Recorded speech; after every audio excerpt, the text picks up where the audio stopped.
A stalagmite from a cave in Kurdistan has provided unprecedented detail on local climatic conditions from 18,000 to 7,500 years ago, as Earth was leaving the last glacial period.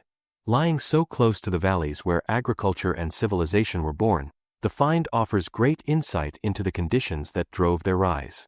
Moreover, the shifts the stalagmite reveals match those occurring in Greenland, showing the global influence on the place where it all began. The question of why agriculture started when and where it did is one of the big mysteries of how we came to be. The fact that the first evidence for agriculture appeared in many unconnected places relatively soon after the end of the last ice age suggests climate played a big part, but in most of those locations, we lack good records of the local conditions at the time. Although claiming to be the first centers of civilization is a matter of national pride, the Fertile Crescent is generally considered the favorite, making limestone caves in the Zagros Mountains, where Homo sapiens and Neanderthals got it on long before, a prime place to look. Stalagmites and stalactites, collectively known as speleothems, can record climatic conditions over the period of their formation through changes to their isotopes. In the case of a stalagmite from Kurdish Iraq, that period overlaps with one of the most important developments in human history: the birth of agriculture and the development of villages and cities.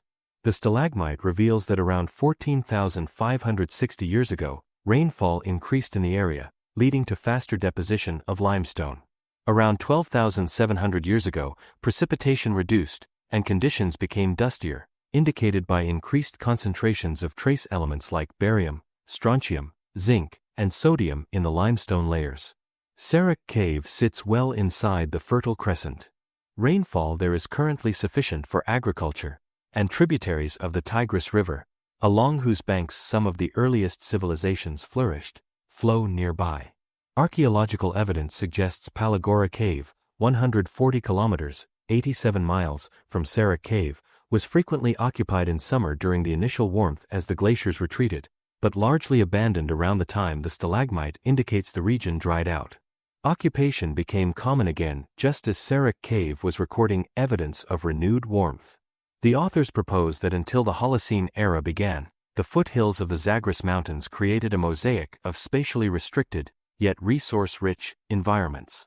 While these were not suited to supporting large, year-round settlements, they encouraged mobility, allowing people to exploit seasonally available resources across different elevations and ecotones, such as open woodland, grassland, and riparian habitats.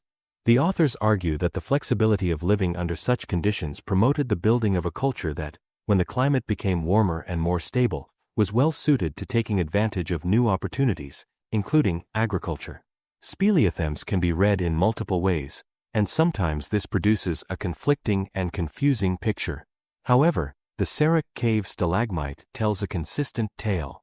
The ratios of carbon-13 to carbon-12 reveal faster local plant growth during times that oxygen-16 and -18 ratios suggest were warmer and wetter, as we would expect. Just as importantly, the picture fits well with evidence from multiple Greenland ice cores. The local wet period that the stalagmite records coincides with the Balling-Allerød interstadial, when Greenland first warmed significantly from the depths of the last glacial maximum.